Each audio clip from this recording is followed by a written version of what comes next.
Assalamualaikum warahmatullahi wabarakatuh. Baik siswa-siswi kelas 7 dimanapun kalian berada, tetap semangat dan jaga kesehatan selalu. Kali ini kita akan membahas materi kelas 7, mata pelajaran PPKN, bab ketiga, perumusan dan pengesahan Undang-Undang Dasar 1945 untuk pertemuan yang keempat. Pertemuan keempat ini akan membahas materi tentang arti penting Undang-Undang Dasar Negara RI 1945. Baik, kita mulai saja. Arti penting Undang-Undang Negara RI tahun 1945. Coba amati apakah di sekolah kita telah memiliki tata tertib sekolah. Atau misalnya, sekolah kalian waktu SD, apakah ada tata tertib?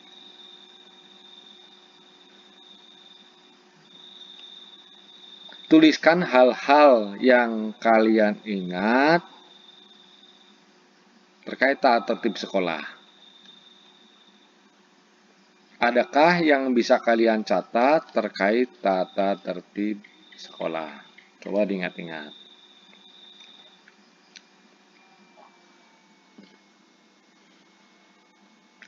Coba simak gambar di samping. Ini adalah gambar tentang salah satu tata cara berpakaian seorang siswa SMP. Ini cara berpakaian laki-laki. Ini tata cara berpakaian bagi wanita yang muslimah menggunakan jilbab, dan ini tata cara berpakaian wanita yang umum, baik, yang non muslim. Apa yang kalian pikirkan ketika melihat gambar di atas? Ini gambar ini.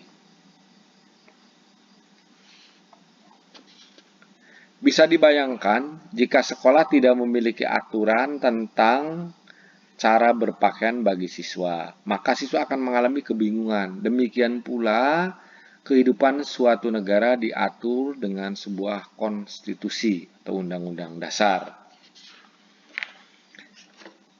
Kehidupan dalam sekolah kalian dapat diibaratkan sama dengan kehidupan suatu negara. Keduanya memiliki peraturan. Hal ini agar kehidupan menjadi lebih teratur. Coba bayangkan, mengapa harus ada tata tertib sekolah? Bagaimana jika di sekolah tidak ada tata tertib sekolah?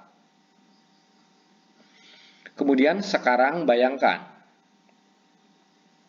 mengapa harus ada undang-undang dasar? Bagaimana jika di negara Indonesia tidak ada undang-undang dasar? Undang-Undang Dasar Negara Republik Indonesia tahun 1945 berisi aturan dasar kehidupan bernegara di Indonesia.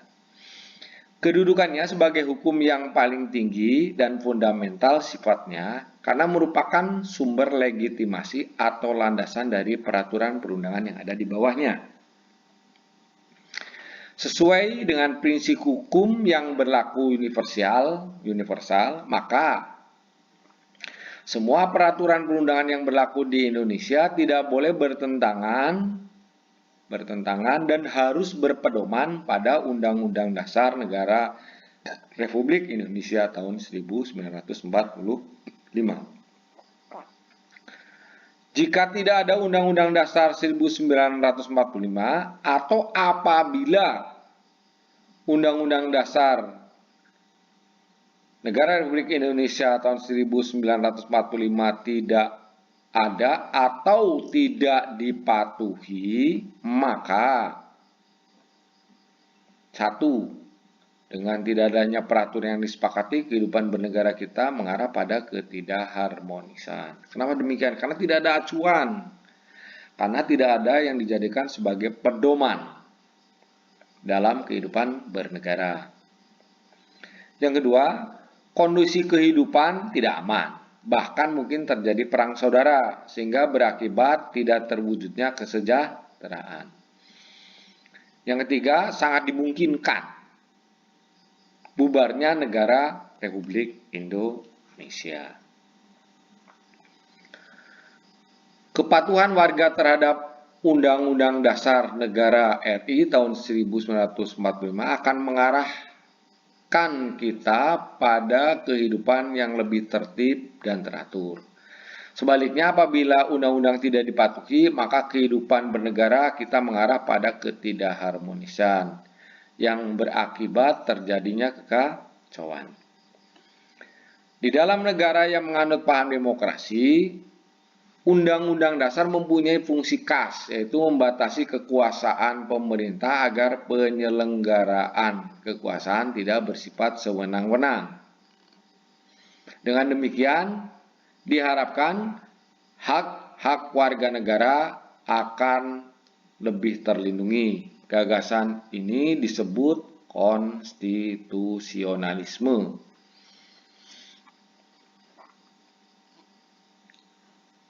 Demikian pembahasan materi tentang arti penting Undang-Undang Dasar Negara RI tahun 1945.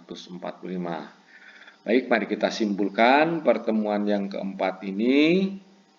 Yang pertama, Undang-Undang Dasar Negara RI tahun 1945 memiliki kedudukan sebagai hukum yang paling tinggi dan fundamental sifatnya, karena merupakan sumber legitimasi atau landasan dari peraturan perundang-undangan yang berada di bawahnya. Yang kedua, jika tidak ada Undang-Undang Dasar 1945 atau apabila Undang-Undang Dasar Negara RI tidak ada atau tidak dipatuhi, maka yang pertama, tidak ada aturan yang disepakati. Kehidupan negara mengarah pada ketidakharmonisan. Selanjutnya, kondisi kehidupan menjadi tidak aman, bahkan mungkin terjadi perang saudara. Dimungkinkan bubarnya negara Republik Indonesia. Itu yang bisa kita simpulkan pada kesempatan pertemuan yang keempat ini. Setelah menyimak penjelasan tadi sebagai bahan latihan untuk lebih memahami serta mengukur tingkat pemahaman materi pertemuan ini, maka kalian kerjakan tugas di bawah ini. Selanjutnya kumpulkan kepada Bapak Ibu Guru. Bagaimana posisi kedudukan dan seterusnya, dan berikan minimal 3 alasan dan seterusnya ini. Jadi pertanyaan ini kamu jawab di tabel pada kolom sebelah kanan secara berbanding lurus. Nah, baik, demikian yang bisa saya sampaikan, kurang dan lebihnya mohon maaf. Terima kasih atas perhatiannya. Semoga pertemuan ini dapat bermanfaat. Amin. Akhir kata, wassalamualaikum warahmatullahi wabarakatuh.